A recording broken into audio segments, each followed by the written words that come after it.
Unique academic Kerakat के online platform में आप सबका स्वागत है। मैं डिम्पल पटेल, मैं आपको पढ़ाऊंगी मैथमेटिक्स, जो आपको आपकी गवर्नमेंट एग्ज़ाम की तैयारी में काफ़ी मददगार होगा। मैथमेटिक्स में आज हम देखेंगे चैप्टर 1 संख्या पद्धति। संख्या पद्धति के बारे में आज हम पढ़ेंगे। इसमें हम देखेंगे कि संख्याएं किस प्रकार की होती है और उसके बाद हम पढ़ेंगे संख्याओं का इकाई नंबर कैसे ढूंढते हैं। तो हम शुरू करते हैं संख्याओं के बारे में। तो संख्याएं कितने प्रकार की होती है? सबसे पहले तो संख्याएं दो प्रकार की होती है। एक प्रकार है उसका वास्तविक संख्याएं और दूसरा है अवास्तविक संख्याएं, यानी कि काल्पनिक संख्याएं। से हम वास्तविक संख्याओं को हम रियल नंबर भी बोल सकते हैं और अवास्तविक संख्याओं को हम इमेजिनरी नंबर भी बोल सकते हैं। अब हमें ये देखना है कि ये वास्तविक संख्याएं और अवास्तविक संख्याएं दोनों में क्या फ़र्क है, दोनों एक दूसरे से कितनी अलग है और क्यों अलग है। तो उसके बारे में हम पढ़ते हैं। वास्तविक संख्याएं यानी कि ऐसी संख्या है जिसका अगर हम वर्ग करें तो जो जवाब हमको मिलेगा वो जवाब आएगा धन। एग्जाम्पल के तौर पे हम लेते हैं 3। तो 3 का अगर मैं वर्ग करूँ तो जवाब मुझे मिलेगा 9। अगर मैं -3 लूँ और उसका वर्ग करूँ तो उसका भी जवाब मुझे मिलेगा धन 9। तो इसका मतलब क्या हुआ कि 3 और -3 ये दोनों जो भी संख्याएं हैं वो दोनों संख्याएं कैसी संख्याएं हैं? वास्तविक संख्या है, यानी कि रियल नंबर है। एक और बात कि वास्तविक संख्याओं को हम संख्या रेखा पर दर्शा सकते हैं। और अब देखते हैं हम अवास्तविक संख्याएं। अवास्तविक संख्याएं जो हैं वो वास्तविक संख्याओं से कितनी अलग है और कैसे अलग है। तो देखते हैं कि अवास्तविक संख्या है, यानी कि अवास्तविक संख्याओं का अगर हम वर्ग करें तो उसका जो जवाब है वो हमें मिलेगा ऋण। तो अब देखते हैं वास्तविक संख्या के आगे के दो प्रकार। तो वास्तविक संख्या के दो प्रकार, उसमें से पहला है परिमेय संख्याएं और दूसरा है अपरिमेय। अब हमें ये देखना है कि परिमेय और अपरिमेय संख्याओं में क्या फ़र्क है। परिमेय को हम इंग्लिश में बोल सकते हैं रेशनल नंबर और अपरिमेय को हम बोल सकते हैं इरेशनल नंबर। तो अब देखते हैं कि परिमेय और अपरिमेय यानी कि रेशनल और इरेशनल में क्या फ़र्क है। तो रेशनल का मतलब, अपरिमेय मतलब ऐसी संख्या है जिसको हम p डिवाइड q के स्वरूप में लिख सकते हैं, यानी कि अंश और छेद के स्वरूप में लिख सकते हैं, जहाँ p और q दोनों कैसी संख्याएं होनी चाहिए? पूर्णांक संख्याएं होनी चाहिए। या फिर पूर्ण संख्या बोलते हैं। कैसी संख्याएं होनी चाहिए? पूर्ण संख्याएं होनी चाहिए। p और q पूर्ण संख्या। आगे हम देखते हैं कि पूर्ण संख्या मतलब कैसी संख्या है, वो हम आगे देखते हैं। तो p और q दोनों कैसी संख्याएं होनी चाहिए? पूर्ण संख्या होनी चाहिए। और एक बात, q 0 होना चाहिए नहीं। क्यों? क्योंकि अगर q 0 हो गया तो हमारा जवाब क्या आ जाएगा? इन्फिनिटी। इसलिए q इसमें 0 होना चाहिए नहीं, चाहे p भले ही 0 हो। p अगर 0 होगा तो 0 के नीचे q, इसका आंसर आ जाएगा 0। तो ये चल सकता है, लेकिन q 0 होना चाहिए नहीं, क्योंकि अगर q 0 हो गया तो उसका आंसर हमें क्या मिलेगा? इन्फिनिटी मिलेगा। तो परिमेय मतलब ऐसी संख्या है जिसको हम p डिवाइड q स्वरूप में लिख सकते हैं। अब देखते हैं अपरिमेय संख्या। अपरिमेय संख्याएं कैसी होती है? पहले हम इसके एग्जाम्पल देख लेते हैं। एग्जाम्पल के तौर पे 3 डिवाइड 7, 4 डिवाइड 5, -8 डिवाइड 3। तो ये जो सारी संख्याएं हैं, ये सारी संख्याओं को हम क्या बोल सकते हैं? परिमेय संख्या है। अब देखते हैं अपरिमेय संख्याओं के बारे में। अपरिमेय संख्या है यानी कि उसे हम p डिवाइड q स्वरूप में नहीं लिख सकते। अपरिमेय संख्या है मतलब जिसे हम p डिवाइड q स्वरूप में बिल्कुल भी नहीं लिख सकते। तो उसका हम एग्जाम्पल देखते हैं। √3। तो ये वर्गमूल में जो 3 है उसकी कीमत हमको पता है क्या है? 1.73। आगे चलती ही रहेगी। तो अगर इसको हमें लिखना है p डिवाइड q स्वरूप में तो हम लिख सकते नहीं है, इस तरह से हम उसे नहीं लिख सकते। एक और एग्जाम्पल है उसका √2, जिनकी कीमत क्या है? 1.41। आगे चलती ही है। तो इसको भी हम p डिवाइड q के स्वरूप में नहीं लिख सकते। इसकी वजह से ये जो संख्या है √3, √2, एक और है √7, तो ये सारी जो संख्याएं हैं उसे हम अपरिमेय संख्या बोल सकते हैं। क्यों? क्योंकि उसे हम p डिवाइड q के स्वरूप में नहीं लिख सकते। इसके बारे में आपको सिर्फ इतना याद रखना है, अपरिमेय संख्या है यानी कि उसे p डिवाइड q के स्वरूप में हम नहीं लिख सकते, और परिमेय संख्या यानी कि हम उसे p डिवाइड q के स्वरूप में लिख सकते हैं। लेकिन इसमें एक और बात आपको याद रखनी है जो मैं बताती हूँ। अगर सिर्फ 3 अंक है तो क्या हम 3 को परिमेय संख्या बोल सकते हैं? जी हाँ, 3 को हम परिमेय संख्या बोल सकते हैं। क्यों? क्योंकि हम 3 को 3 के छेद में 1 ऐसा लिख सकते हैं, ऐसा बोल सकते हैं कि 3 के छेद में क्या है? 1 है। 3 डिवाइड 1 इस तरह से हम इसे लिख सकते हैं। तो इसका मतलब जो भी सिंगल अंक है उसको हम परिमेय अंक बोल सकते हैं, चाहे जो भी हो, 2, 3, 5, 8, 10 जो भी हो, इसके छेद में हम 1 लिख सकते हैं। तो उसे हम इसके डिनोमिनेटर में 1 लिख सकते हैं, इसलिए ये जो सारी संख्या है उसे हम परिमेय संख्या बोल सकते हैं। लेकिन इसे हम परिमेय संख्या नहीं बोल सकते। √3 डिवाइड 1 ऐसे अगर किसी ने लिखा हो, तो अगर हमें क्वेश्चन हो, प्रश्न हो हमें कि क्या इसे हम नहीं बोल सकते, अगर इसे बोल सकते हैं 3 है तो 3 डिवाइड 1 को हम परिमेय बोल सकते हैं, तो फिर √3 डिवाइड 1 को क्यों नहीं? तो जी हाँ, √3 डिवाइड 1 को हम परिमेय संख्या नहीं बोल सकते। क्यों? क्योंकि अगर √3 डिवाइड 1 करोगे तो √3 का क्या है? 1.73। ये तो आगे चल, भले ही यहाँ छेद में 1 है, डिनोमिनेटर में 1 है, लेकिन यह ऊपर वाला तो आगे चलता ही रहेगा। इसकी वजह से हम ऐसी संख्याओं को परिमेय संख्या नहीं बोल सकते, लेकिन ऐसे सिंगल अंक को हम परिमेय संख्या बोल सकते हैं, चाहे कोई भी संख्या हो। यहाँ p क्या होगा? ये जो ऊपर की संख्या है वो, और q क्या होगा? 1। तो ऐसी संख्याओं को हम परिमेय संख्याएं बोल सकते हैं। अब हम आगे देखते हैं, अपरिमेय संख्याओं के आगे कोई प्रकार नहीं है, लेकिन परिमेय संख्याओं के आगे बहुत सारे प्रकार हैं, तो उसके बारे में हम अब पढ़ते हैं।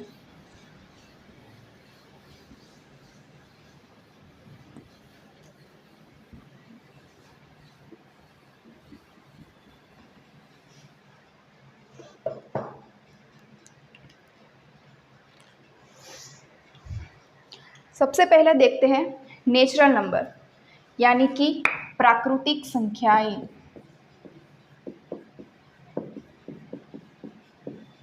इसके बारे में पढ़ेंगे हम, प्राकृतिक संख्याएं यानी कि नेचुरल नंबर।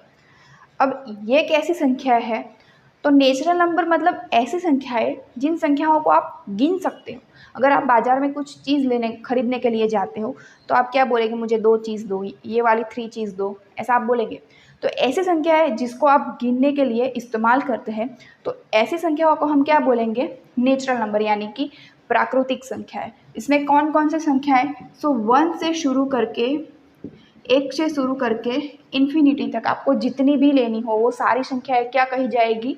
प्राकृतिक संख्याएं कही जाएगी। लेकिन इसमें 0 आएगा नहीं। तो प्राकृतिक संख्याएं मतलब 1 से शुरू करके वो सारी संख्याएं जो प्राकृतिक संख्याएं कही जाएंगी, चाहे कितनी भी आगे हो, लाखों करोड़ों जितनी भी आप ले लो, पर सारी धन होनी चाहिए। तो 1, 2, 3 वो सारी ही चीज़ें, वो सारे ही अंक, वो क्या अंक कहे जाएंगे? प्राकृतिक। वो सारी संख्याएं क्या कही जाएंगी? प्राकृतिक संख्याएं। अब हम दूसरा प्रकार देखते हैं, पूर्ण संख्या यानी कि होल नंबर। तो पूर्ण संख्या मतलब कैसी संख्या है? तो प्राकृतिक संख्या में जितनी भी संख्याएं आती है वो तो इसमें आएगी ही, लेकिन क्या ऐड हो जाएगा? 0 ऐड हो जाएगा। हमने देखा था कि 0 जो है वो प्राकृतिक संख्या में नहीं आ रहा था, तो इसका मतलब 0 किसी में तो आता होगा, किसी संख्याओं में तो वो गिना जाता होगा। तो इसका मतलब कि 0 प्राकृतिक संख्या में नहीं आता है, लेकिन कैसी संख्याओं में आता है? पूर्ण संख्याओं में आता है। तो पूर्ण संख्या यानी कि 0 से शुरू करके 0, 1, 2, 3 से लेके इन्फिनिटी तक, तो ये जो सारी संख्याएं हैं उस संख्याओं को हम बोल सकते हैं पूर्ण संख्याएं। तो अब आपको समझ में आ गया होगा प्राकृतिक संख्या और पूर्ण संख्या में क्या फ़र्क है। सिर्फ 0 का फ़र्क है, सिर्फ 0 का फ़र्क है। अब हम आगे देखते हैं पूर्णांक संख्याएं।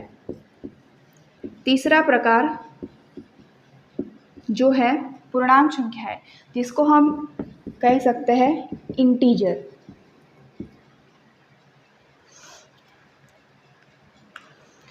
तो पूर्णांक संख्याओं में कितनी संख्याएं आती होगी, तो उसमें हम देखते हैं कि ये जो पूर्ण संख्या में जितने भी अंक आते हैं, जितनी भी संख्याएं आती है, ये सब तो आएगी ही, लेकिन हमें क्या रह गया था, हमारी इन संख्याओं में एक चीज़ रह गई थी, माइनस वाली संख्याएं इस संख्याओं में नहीं आ रही थी। पूर्ण संख्या में और प्राकृतिक नंबर में, प्राकृतिक संख्या में माइनस वाली संख्याएं जो थी, ऋण संख्याएं जो थी, वो नहीं आ रही थी।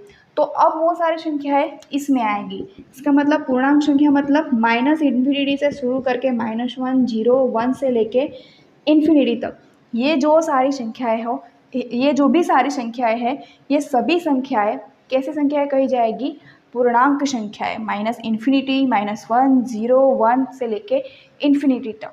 तो ये जो सारी संख्या है उसे हम बोलेंगे पूर्णांक संख्या है। अब एक चीज़ हमें इसमें याद रखनी है, प्राकृतिक, पूर्ण, पूर्णांक, इन तीनों के अंदर पॉइंट वाली संख्याएं नहीं होनी चाहिए। अगर मैं ये बोलूँ, आपको मैं पूछती हूँ कि 2.333, तो क्या ये संख्या जो है वो पूर्ण संख्या यानी कि पूर्णांक या फिर पूर्णांक संख्या है या नहीं, तो नहीं, ये पूर्णांक संख्या नहीं है। लेकिन अगर हमें इन्हें पूर्णांक संख्या के तौर पे लिखना हो, पूर्णांक संख्या की तरह लिखना हो, तो हम इसे लिख सकते हैं सिर्फ 2। आपको पता होगा कि पॉइंट के बाद जो भी संख्या है, जो भी अंक है, वो अगर 5 से छोटा हो तो हम जो यहाँ अंक है वही हम लिखेंगे, लेकिन अगर 5 से बड़ा हो तो हम क्या करेंगे, एग्जाम्पल के तौर पे 2.65। तो ये जो अंक है वो 6 है, यानी कि 5 से बड़ा है। तो हम 2.65 की जगह अगर हमें 2.65 को पूर्णांक संख्या के स्वरूप में लिखना है तो हम उसे किस तरह से लिखेंगे, तो किस तरह से लिखेंगे, 2.65 यानी कि 3, क्योंकि पॉइंट के बाद जो संख्या है, जो अंक है 6, वो 5 से बड़ा है। इसकी वजह से 2.65 को अगर हमें इंटीजर के स्वरूप में लिखना हो तो हम उसे लिखेंगे 3।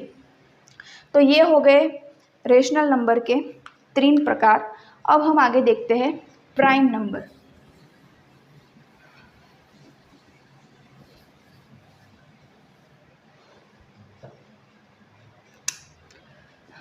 यानी कि अभाज्य संख्या, ये हमने देखा चौथा प्रकार, अभाज्य संख्या, इसको हम बोलते हैं इंग्लिश में प्राइम नंबर। तो अब अभाज्य संख्या है, इसमें कैसी संख्याएं आएगी, तो अभाज्य संख्याएं मतलब ऐसी संख्याएं जो संख्या सिर्फ खुद से विभाजित हो सकती है और सिर्फ एक से विभाजित हो, इन दोनों से ही विभाजित हो सकती है और किसी भी संख्या से ये विभाजित नहीं हो सकती है। एग्जाम्पल लेके देखते हैं, 2 को अगर हम लेते हैं तो 2 किसी और संख्या से विभाजित, पहले हम देखते हैं ये किस किस चीज़ से विभाजित है। तो 2 को अगर हम 2 से विभाजित करें तो हमें एक जवाब मिलेगा। 2 को अगर हम 1 से विभाजित करें तो भी हमें क्या जवाब मिलेगा, 2 जवाब मिलेगा।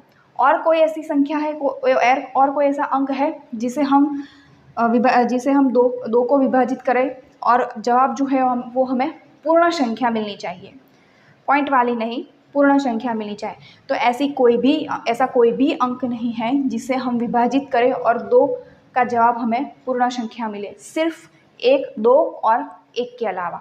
तो ऐसी जो भी संख्याएं हैं जिसे हम खुद और 1 के अलावा किसी और संख्या से विभाजित ना कर सके तो उसको हम बोलेंगे प्राइम नंबर, यानी कि अभाज्य संख्या है।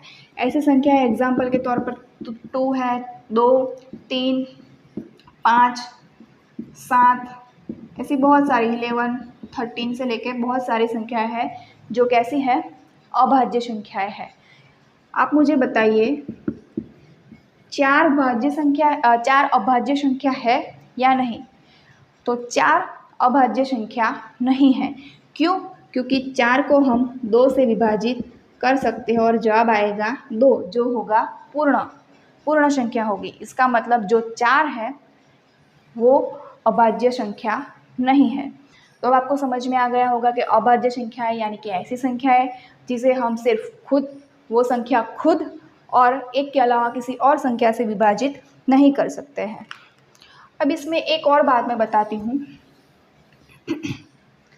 कि 1 से लेके 25 तक कितने अभाज्य संख्याएं है?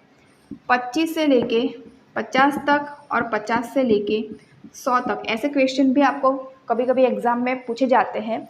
तो 1 से लेके 25 तक, 25 से लेके 50 तक, 50 से लेके 100 तक, इसमें कितने अविभाज्य संख्याएं हैं? तो 1 से लेके 25 तक इसमें 9 अभाज्य संख्याएं हैं। 25 से लेके 50 तक इसमें 6 अभाज्य संख्याएं हैं। और 50 से लेके 100 तक, 50 से लेके 100 तक 10 अविभाज्य संख्याएं हैं। यानी कि 1 से लेके 100 तक कितनी टोटल अविभाज्य संख्याएं हैं? 25 संख्याएं। ये आपको ऐसे ही याद रखना है, अगर एग्जाम में आ गया तो आपको काम आ सकता है। तो यानी कि 1 से लेके 100 तक टोटल कितनी अभाज्य संख्याएं हैं? तो 25, यानी कि 25 संख्याएं हैं ऐसी जो ऐसी है, अविभाज्य है, जिसे हम किसी और संख्या से भाग नहीं सकते, एक और उस संख्या खुद के अलावा। अब हम देखते हैं इसका ऑपोजिट, यानी कि इसका विरुद्ध। ये कैसी संख्या है जिसको हम नहीं भाग सकते, किसी और संख्या से विभाजित नहीं कर सकते। लेकिन अब देखते हैं कि जिसे हम किसी और संख्या से विभाजित कर सकते हैं। इसका 5वां प्रकार है भाज्य संख्याएं, यानी कि कंपोसाइट नंबर।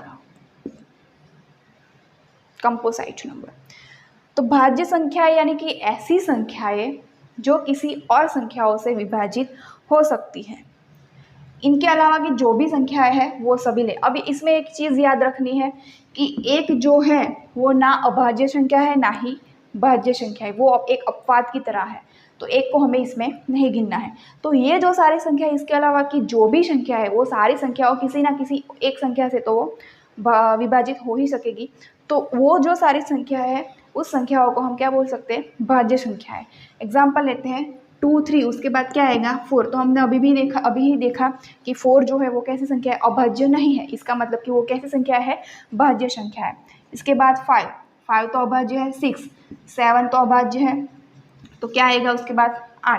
8, फिर 9 देख लेते हैं, 9, 10, ऐसे आगे बहुत सारी संख्या है। तो ये जो सारी संख्याएं हैं वो खुद से तो विभाजित होएगी ही, खुद से तो विभाजित हो सकती है और एक से भी हो सकती है, लेकिन ये और दूसरी संख्याओं से भी विभाजित हो सकती है। जैसे कि हमने देखा 4 को हम 2 से विभाजित कर सकते हैं, 6 को हम 2 और 3 दोनों से विभाजित कर सकते हैं, 8 को हम 2 और 4 दोनों से विभाजित कर सकते हैं, 9 को हम 3 से विभाजित कर सकते हैं, 10 को हम 2 से विभाजित कर सकते हैं और 5 से भी विभाजित कर सकते हैं। इन सब का जो हमें जवाब मिलेगा वो सारे आंसर कैसे होंगे? पूर्ण संख्याएं होगी। आप देख सकते हैं ये जो सारे आंसर हैं वो सभी कैसे आंसर है? पूर्ण संख्या है, पूर्ण है, कोई पॉइंट वाला आंसर नहीं है। तो ये जो सारे अंक है, ये जो सारी संख्या है, इसका मतलब क्या हुआ कि ये सभी संख्याएं कैसे संख्याएं हैं? कंपोजिट नंबर, यानी कि भाज्य संख्या है। तो ये हमने 5वें प्रकार के बारे में देखा। कौन सी संख्याओं के बारे में? परिमेय संख्या के 5वें प्रकार के बारे में देखा। अब हम देखते हैं कोप्राइम। अगर आपको भाज्य संख्याएं समझ में आ गई हो, अभाज्य संख्याएं समझ में आ गई हो, तो आपको कोप्राइम भी समझ में आ जाएगा। कोप्राइम का मतलब है सहभाज्य अभाज्य संख्याएं।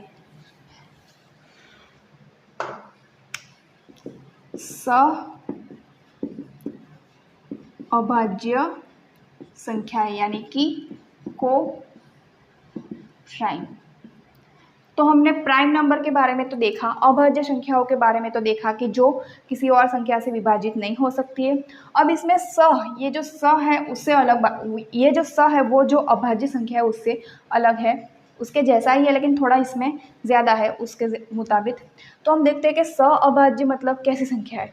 तो अभाज्य मतलब हम कोई 2 संख्याएं लेते हैं, ये जो 2 संख्याएं a और b, तो a और b जो है वो एक दूसरे के साथ सहभागी से अभाज्य होनी चाहिए, उनका कोई कॉमन फैक्टर होना चाहिए नहीं, यानी कि ऐसा कोई अंक नहीं होना चाहिए कि वो अंक इन दोनों को विभाजित करता हो।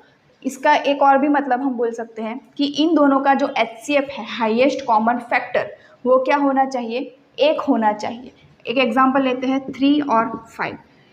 3 और 5 का कोई ऐसा अंक है जिस अंक के द्वारा हम 3 और 5 दोनों को विभाजित कर सके? नहीं, ऐसा कोई अंक नहीं है। सिर्फ एक है जिसको हम 3 से भी डिवाइड कर सकते हैं, जिसको हम 3 को हम 1 से विभाजित कर सकते हैं, और 5 है जिसे हम 1 से विभाजित कर सकते हैं, भाग सकते हैं। ऐसा कोई अंक और नहीं है जो दोनों को विभाजित करे। इसका मतलब 3 और 5 का HCF क्या हुआ? 1 हुआ। 3 और 5 का HCF क्या हुआ? 1 हुआ। इसका मतलब कि ये जो संख्या है अंडर काउंट्स 3 एंड 5, ये कैसी संख्या है? सहअभाज्य है। एक और संख्या लेते हैं 5 एंड 7। क्या ये दोनों संख्याएं सहअभाज्य है या नहीं है? तो बिल्कुल भी है, सहअभाज्य ये दोनों संख्या है। क्यों? क्योंकि इन दोनों का कॉमन फैक्टर सिर्फ एक है, एक के अलावा और कोई नहीं है। इन दोनों के अंदर ऐसा कोई कॉमन फैक्टर नहीं है जिनकी वजह से हम इसे सहअभाज्य ना बोले। अब देखते हैं 2, 4। तो क्या हम 2, 4 को सहअभाज्य कह सकते हैं? बिल्कुल भी नहीं। ये 2 को तो हम 2 से डिवाइड कर सकते हैं और 4 को भी हम 2 से डिवाइड कर सकते हैं। तो इन दोनों के अंदर एक के अलावा एक और अंक है 2, जो दोनों के लिए कैसा है? विभाज्य है। यानी कि हम 2 और 4 को 2 से विभाजित कर सकते हैं। यानी कि 2 और 4 दोनों में एक कॉमन फैक्टर है, यानी कि कॉमन अंक है, ये दोनों को हम उस अंक के द्वारा विभाजित कर सकते हैं। यानी कि 2 और 4 का ये जो पूरा है उसे हम सहअभाज्य संख्या नहीं बोल सकते। इसी तरह से 3 और 6, 3 और 9, तो ये जो सारी संख्या है उसे भी हम सहअभाज्य नहीं बोल सकते। क्यों? क्योंकि यहाँ 3 कॉमन फैक्टर है और यहाँ भी 3 कॉमन फैक्टर है, इसलिए हम इन दोनों को सहअभाज्य संख्या नहीं बोल सकते हैं। तो ये हमने पढ़ा सहअभाज्य यानी कि छठा प्रकार, रेशनल नंबर यानी कि परिमेय संख्या का छठा प्रकार हमने पढ़ा है। आपको बताना है कि 3, 12, 3, 21 ये जो दो संख्याएं हैं वो सहअभाज्य है या नहीं है। 3 और 2 के बारे में देखते हैं अब। तो 3 और 12 के बारे में। तो 3 और 12 दोनों 3 है, उसे तो हम 30 से विभाज्य कर ही सकते हैं, उसका 30 से विभाजन कर सकते हैं। और ये जो 12 है उसे भी हम 3 और 4 से विभाजन कर सकते हैं। लेकिन यहाँ क्या हो गया? 3 दोनों में ही कॉमन है, कॉमन फैक्टर मिल गया हमें 3 और 12 का। इसका मतलब 3 और 12 जो है वो सहअविभाज्य संख्याएं नहीं हैं। अब हम देखते हैं 3 और 21 के बारे में। तो 3 को तो 3 से हम विभाजन कर ही सकते हैं, लेकिन 21 है उनका 3 और 7 दोनों से हम कर सकते हैं। यहाँ भी प्रॉब्लम क्या है कि दोनों में 3 क्या है? कॉमन है, यानी कि सामान्य है। तो इसका मतलब ये है कि 3 और 21 वो सहअभाज्य संख्या नहीं है। अब हम आगे देखते हैं सम और विषम संख्याओं के बारे में। सम और विषम संख्याएं एक दूसरे के ऑपोजिट हैं। सम और विषम। सम यानी कि इवन संख्याएं, विषम यानी कि ऑड संख्या, इंग्लिश में उसको इवन और ऑड बोलते हैं। तो सम यानी ऐसी संख्याएं जो सारी संख्याएं 2 से विभाजित होती हों, ऐसी संख्याओं को हम क्या बोलेंगे? सम संख्याएं। और विषम यानी कि ये जो 2 से विभाजित होने के अलावा की जितनी भी सारी संख्याएं हैं जो 2 से विभाजित ना होती हो, ऐसी संख्याओं को हम क्या बोलेंगे? विषम संख्याएं। एग्जाम्पल लेते हैं 2, 4, 6, 8, 10, 12, ऐसे आगे बहुत सारे हैं। एक एक ऐड करते जाएंगे हम तो भी हमें पता चल जाएगा। ये जो 2 है वो तो 2 से विभाजित है ही, 4 है वो भी 2 से विभाजित है, 6 है वो भी 2 से विभाजित है, जवाब 3 मिलेगा। 8 है वो भी 2 से विभाजित है, जवाब 4 मिलेगा। 10 है वो भी 2 से विभाजित है, जवाब 5 मिलेगा। 12 है वो भी 2 से विभाजित है, जवाब हमें मिलेगा 6। तो ऐसी सारी संख्याएं जो 2 से विभाजित होती हो उसे हम बोलेंगे सम। कैसी संख्याएं? सम संख्याएं, जो संख्याएं 2 से विभाजित होनी चाहिए, तो उसे हम बोलेंगे सम, यानी कि इवन संख्याएं, इवन नंबर्स। अब देखते हैं विषम। तो विषम यानी ऐसी संख्याएं जो 2 से विभाजित ना होती हो। हम 1 से शुरू करेंगे। 1 तो 1 2 से विभाज्य नहीं है, आंसर क्या आएगा, जवाब क्या मिलेगा 0.5, जो कैसा है, पूर्ण संख्या नहीं है। इसका मतलब 1 विषम है, उसके बाद 3 5 7 9 11 13 ऐसे आगे चलती जाएगी सारी संख्याएं। तो ऐसी सारी संख्याएं जो 2 से विभाजित नहीं है। हम देखते हैं 5 विभाजित 2, तो इसका भी हमें जवाब मिलेगा 2.5। तो ये भी विभाज्य संख्या नहीं है, इसका सॉरी विषम संख्याएं नहीं, विषम संख्या है, सम संख्याएं नहीं है, यानी कि ये जो सारी संख्या है वो कैसी है, विषम है। क्यों? क्योंकि 2 से विभाजित नहीं है। तो ये हमने देखा सम और विषम के बारे में। आप मुझे बताइए 49 ये विषम है या सम? 71 ये विषम है या सम, यानी कि ऑड है या इवन?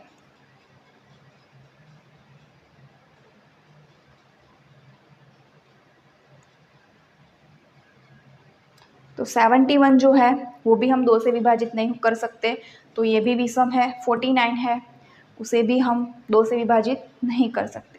तो इसका मतलब 71 और 49 दोनों कैसी संख्या है, विषम संख्या है। अब हम देखेंगे एक और प्रकार रेशनल नंबर के, कि परिमेय संख्या के, यौगिक संख्याएं। यौगिक संख्याएं मतलब 1 के अतिरिक्त वो सारी संख्याएं जो अभाज्य संख्याएं नहीं है। अभाज्य का ना होना मतलब भाज्य का होना।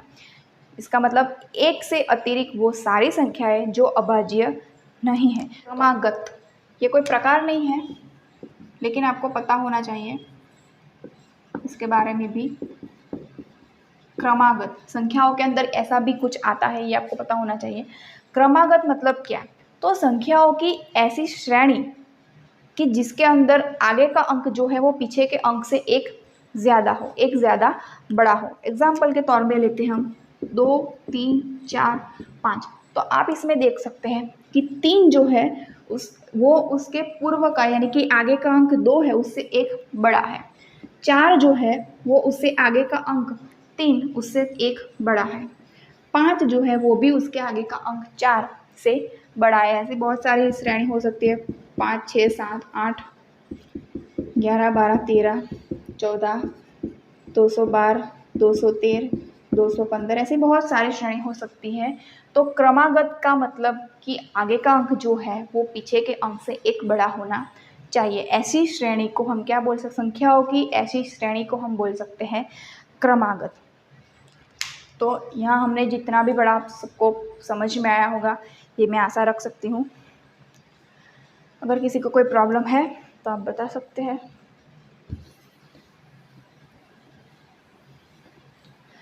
तो हमने ये तो देख लिया कि संख्याएं किस प्रकार की होती है।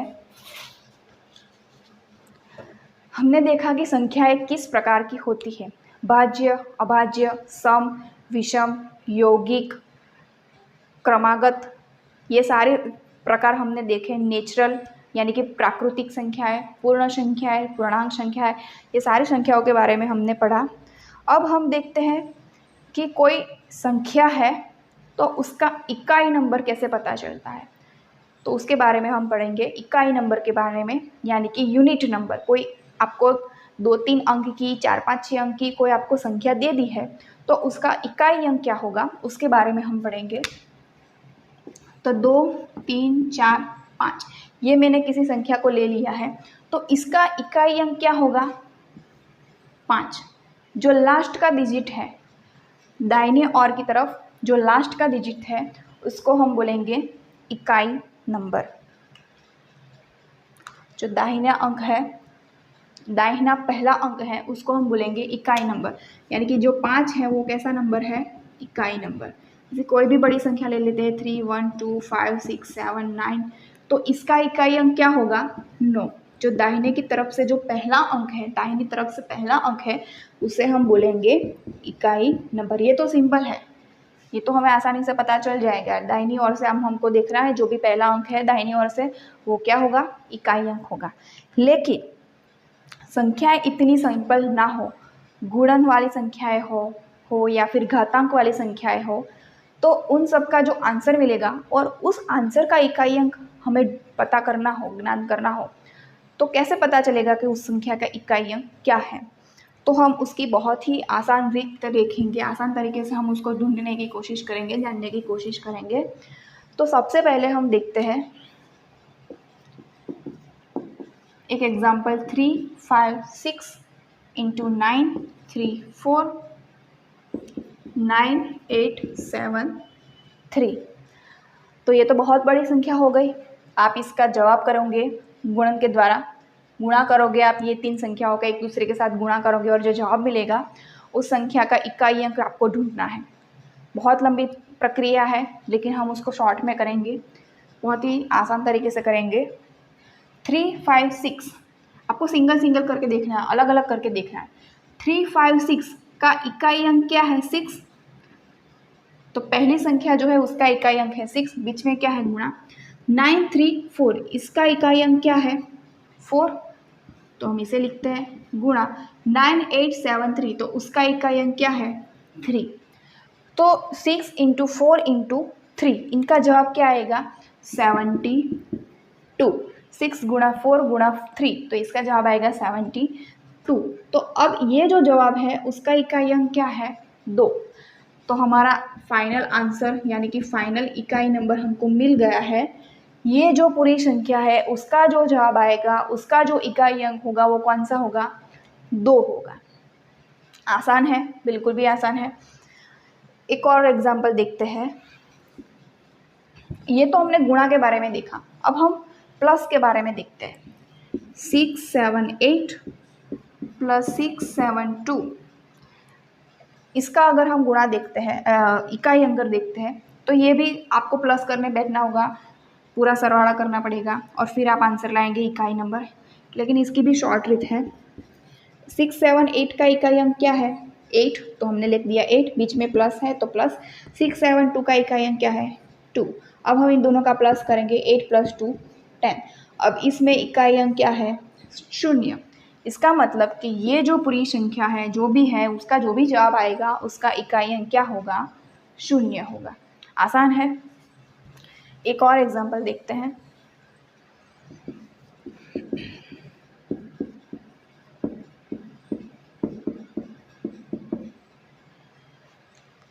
तो इसमें गुणा भी है, प्लस भी है, तो इसका इकाई अंक कैसे ढूंढेंगे? तो वही सेम रीत है। ये जो संख्या है उसका इकाई अंक क्या है? 8। इसका 3 बीच में गुणा है, प्लस 3, 5, 6 6। तो 8 इंटू 3 प्लस 6 आंसर क्या मिलेगा? 24 + 6 यानी कि 30। तो हमें यहाँ आंसर क्या मिला? 30। तो इस 30 अंक में, 30 संख्या में इकाई अंक कौन सा है? 0। यानी कि ये जो पूरी संख्या है, ये जो पूरा सरप्लस इंटू प्लस है उसका इकाई अंक क्या होगा? 0 होगा। इसका आंसर आप ढूंढेंगे और फिर जो इकाई अंक होगा वो क्या होगा? 0 होगा। तो ये आसान है, आपको पूरा करने बैठने नहीं है, सिर्फ इतना ही करना है और आपको इकाई अंक मिल जाएगा। एक और एग्जाम्पल देखते हैं हम, इससे भी थोड़ा कठिन ताकि आपको समझ में आ जाए। 9, 8, 3, 4 - 9, 6, 7 इंटू 2, 3, 4 प्लस 9, 4, 6 इंटू 9, 8, 6। तो ये जो इतनी बड़ी संख्याएं है, इतना बड़ा प्लस माइनस कैलकुलेशन है, तो इसका अगर हमें इकाई अंक ढूंढना हो तो अगर आप कैलकुलेशन करने बैठोगे तो पूरा घंटा हो जाएगा या फिर आधा घंटा हो जाएगा। तो हमको डायरेक्ट करना है, अभी जिस तरह से किया। इसका इकाई अंक क्या है? 4। इसका क्या है? 7। बीच में माइनस है, यहाँ गुणाकार गुणा है। 4 + 6 ये क्या है? 6। तो अब देखेंगे इसमें आंसर क्या मिलता है। अब यहाँ हमको एक नियम है बागो सबा, तो उसे यूज़ करना है। सबसे पहले हमें क्या करना है? जितनी भी संख्याओं का गुणा है वो हमें कर देना है। 4 - 7 इंटू 4 28 प्लस को ऐसे ही रहने देना है। 6 इंटू 6 क्या हो गया? 36। अब क्या करना है, प्लस माइनस 36 +4 क्या हुआ 40, 40 माइनस 28, तो जवाब क्या हुआ 12। तो इस पूरी ये जो हमने किया उसका आंसर हमें मिलता है 12। तो ये जो 12 मिला है उसमें इकाई अंक क्या है 2। इसका मतलब कि ये जो पूरा कैलकुलेशन है उसका जो भी जवाब आएगा उसका जो इकाई अंक होगा वो क्या होगा 2 होगा। तो अब पता चल गया आपको कि ऐसी संख्याएं जो है उसका इकाई अंक हम कैसे ढूंढ सकते हैं। तो इस तरह से सिंपल तरीका है, आपको आसानी से आ सकता है। तो ये जो भी पूरी संख्या है उसका इकाई अंक हमको क्या मिला 2 मिला। ये हो गई एक तरह की बात, ये एक तरह के एग्जाम्पल हमने दिखा। अब हम देखेंगे कि घातांक वाली जो संख्याएं होती है उसका इकाई अंक हम कैसे ढूंढ सकते हैं। घातांक वाली संख्याएं तो उसमें 3 स्टेप है। पहला स्टेप कौन सा है, पहले मैं आपको बता देती हूँ कि संख्याएं किस तरह की होगी। 3969 की घात 9653। तो इस तरह की जो संख्याएं है उसका अगर हमें इकाई अंक पता करना हो तो हम कैसे कर सकते हैं, तो हम ये देखेंगे। तो इसमें पहले 3 स्टेप है। पहला स्टेप कि जो भी घातांक है उस घातांक के आपको लास्ट के 2 डिजिट यानी कि लास्ट के 2 अंक ले लेने हैं। तो क्या करना है, घातांक के दाहिने तरफ के 2 अंक हमें ले लेने हैं। दूसरा स्टेप क्या है, इसमें हम साथ साथ करते ही जाते हैं। पहला स्टेप क्या किया हमने, 53 है यहाँ पे तो हमने 53 को ले लिया। दूसरा स्टेप क्या है कि ये जो भी हमने 2 अंक लिए हैं घातांक के दाहिनी ओर से, उस 2 अंक को हमको 4 से डिवाइड करना है यानी कि 4 से विभाजित करना है। तो क्या करना है, जो भी हमने अंक लिया उसको 4 से विभाजित करना है। ये हो गया दूसरा स्टेप। अब करेंगे हम तीसरा स्टेप, लेकिन पहले देखेंगे कि इसमें शेष क्या बचती है। ये जो भी हम इस संख्या को 4 से विभाजित करते हैं उसमें हमें देखना है कि शेष क्या बचती है। शेष का ही पूरा कमाल है। तो 53 को हम 4 से विभाजित करते हैं, क्या मिली हमको शेष, यहाँ पे 1 शेष मिली है। तो 4 से विभाजित करने के बाद हमको शेष पता करनी है कि इसमें शेष कौन सी है। तो हमें यहाँ कौन सी शेष मिली है, 1 शेष मिली है। तो अब ये जो भी शेष हमको मिली है उस शेष को हमें तीसरे स्टेप में यूज़ करना है, उसका उपयोग हमें तीसरे स्टेप में करना है। तीसरे स्टेप में क्या करना है कि ये जो भी आधार है उस आधार में जो इकाई अंक है उस इकाई अंक के घात के स्वरूप में हमें इस शेष को रख देना है। इसका मतलब कि 9 जो है उस पर हमें 1 को रख देना है। क्या करना है तीसरे स्टेप में, 9 के ऊपर हमें इस जो भी शेष आई है उस शेष को हमें रख देना है। जवाब क्या मिला हमें 9। इसका मतलब तीसरा स्टेप क्या है कि जो भी आधार है, आधार के आखिरी अंक पे अंक के ऊपर शेष को रखना है। जो ये हमने किया है, तो ये 3 स्टेप है जिसकी वजह से हमको इकाई अंक मिल सकता है। तो 9 की घात यहाँ क्या हो गई 1, जवाब क्या आएगा 9। इसका मतलब ये जो पूरी संख्या है उस पूरी संख्या का ये जो भी कैलकुलेशन है उसका हमें जो भी जवाब मिलेगा जवाब मिलेगा उसका इकाई अंक क्या होगा 9 होगा। इसमें एक अपवाद है वो हम बाद में देखेंगे, पहले एग्जाम्पल देख लेते हैं थोड़े। एक और एग्जाम्पल देखते हैं, दूसरा एग्जाम्पल देखते हैं। 59634 की घात में है 875। तो ये जो संख्या है उस संख्या का हमें इकाई अंक ढूंढना है। तो तो सेम यही चीज़ करनी है। पहले स्टेप में हम क्या करेंगे, ये जो भी घातांक है उस घातांक के लास्ट के 2 डिजिट ले लेते हैं, यानी कि 2 अंक ले लेते हैं। दूसरे स्टेप में क्या करेंगे कि ये जो 2 डिजिट है, 2 अंक है, उसको हम 4 से विभाजित करेंगे। तो जवाब ढूंढते हैं, हमें शेष क्या मिलती है।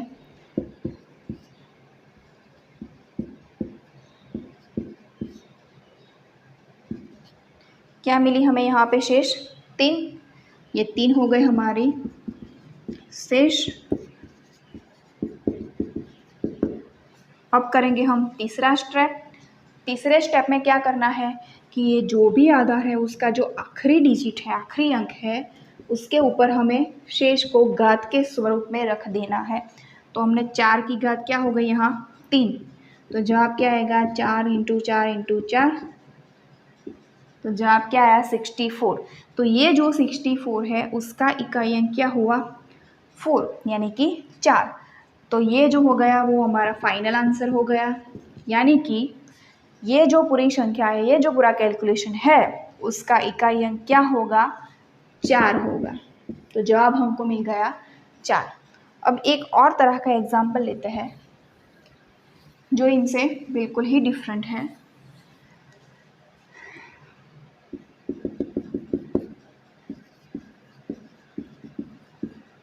89458 की घात 956 ये हमने ले लिया। अब इसमें भी हमें ये स्टेप तो करने ही है। पहला स्टेप क्या होगा, लास्ट घातांक के लास्ट के 2 डिजिट लेने हैं, 56 हमने ले लिया है। दूसरा स्टेप 56 को हम 4 से डिवाइड करेंगे तो देखते हैं शेष क्या बचती है। 4 × 4 16, यहाँ पे शेष हमारी क्या बची 0। तो ऐसे केस में हम क्या कर सकते हैं, जब भी ऐसा आंसर मिले हमको शेष 0 मिले तो हम क्या कर सकते हैं, अगर हमने 8 के ऊपर यहाँ 8 के ऊपर 0 रख दिया तो जवाब आ जाएगा 1। ऐसा तो नहीं कर सकते। तो इसमें एक और स्टेप है जो यहाँ हमें नोट करके लिखना है कि जब भी शेष 0 आती है तो हमको 0 की जगह पे कौन सा अंक लेना है 4। याद रखना है यहाँ पे जब भी शेष 0 आए तब हमें शेष की जगह पे 0 की जगह पे हमको कौन से अंक को लेना है 4 को लेना है। तो यहाँ हमारी शेष क्या हो गई 4 हो गई। क्यों, क्योंकि यहाँ पे 0 शेष आई है। तो अब तीसरे स्टेप में हम क्या करेंगे, हमारा जो आधार है उसका लास्ट डिजिट, लास्ट अंक, आखिरी अंक कौन सा है 8। तो 8 के ऊपर हम शेष को रखेंगे, यानी कि 4 को घातांक के स्वरूप में। तो 8 की घात यहाँ पे क्या हो गई 4। जवाब ढूंढते हैं। अब इनमें भी हमको आगे इतना सारा गुणा करने नहीं बैठना है, हमें डायरेक्ट ही वो जो पहले वाली रीत थी वही यूज़ करनी है। 8 × 8 क्या होगा 64, 8 × 8 क्या होगा 64, दोनों के बीच गुणा। अब 64 का इकाई अंक क्या है 4, ऊपर करती हूँ।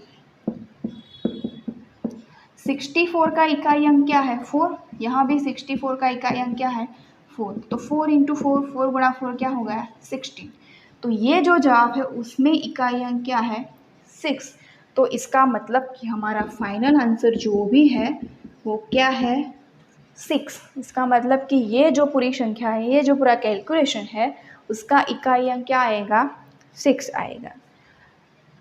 तो आज हमने 2 तरह के एग्जाम्पल देखे जिसका हमने इकाई अंक ढूंढने की कोशिश की, इकाई अंक ज्ञात करने की कोशिश की, जानने की कोशिश की।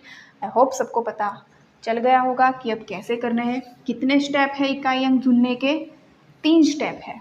और एक नोट है कि जब भी आपकी शेष 0 बचती है तो आपको शेष में 0 की जगह पे कौन सा अंक यूज़ करना है 4 को यूज़ करना है, 4 को आपको उपयोग करना है।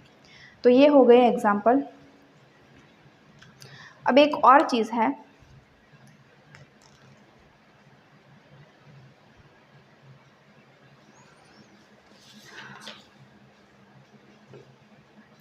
एक शॉर्ट रीत है, वो अगर हम कर लेते हैं।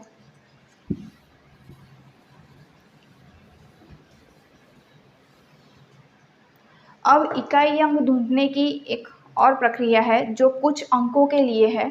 तो हम देखते हैं कि अगर कोई भी आधार है हमारा, यहाँ ये हमारा आधार है, ये घात है। तो ऐसी कोई भी संख्या जिसमें यहाँ जो आधार का आखिरी डिजिट जो है, आखिरी अंक है, वो अगर 4 हो और 4 की ऊपर जो घात है वो सम हो, सम मतलब इवन, तब इकाई अंक क्या होगा। और अगर ये जो 4 है उसकी जो घात n है अगर वो विषम हो तो उसका इकाई अंक क्या होगा। ये शॉर्ट ट्रिक है, हमको सिर्फ याद करना है। अगर 4 की घात n है तो उसका इकाई अंक होगा 6, और अगर 4 की घात विषम है तो उसका इकाई अंक होगा 4। तो 4 की घात अगर विषम है तो उसका इकाई अंक होगा 4। तो ये एक सिंपल रीत है, शॉर्ट रीत है। आपको सिर्फ याद करनी है कि आपकी जो भी संख्या है उस संख्या का आखिरी अंक अगर 4 हो और उसके ऊपर जो भी घात है वो घात अगर सम हो, हमें पता चल सकता है अगर आखिरी के डिजिट 4, 2, 4, 6, 8, 0 ये 4 हो तो हमें ये पता चल सकता है, आखिरी के डिजिट अगर इनमें से कोई हो तो हमें पता चल सकता है कि ये जो घात है वो सम है या विषम। तो ऐसे हम पता कर सकते हैं। तो इससे हमें पता चलेगा कि ये जो घात है वो सम है या विषम है। अगर सम हुई तो इसका इकाई अंक 6 ही होगा, 6 ही होगा। अगर विषम हुई घात तो उसका इकाई अंक 4 ही होगा। आप कोई भी एग्जाम्पल करके देख सकते हैं। हमने अभी एक एग्जाम्पल किया, उसमें देखा हमने ये वाला एग्जाम्पल किया 5, 9, 6, 3, 4⁵875।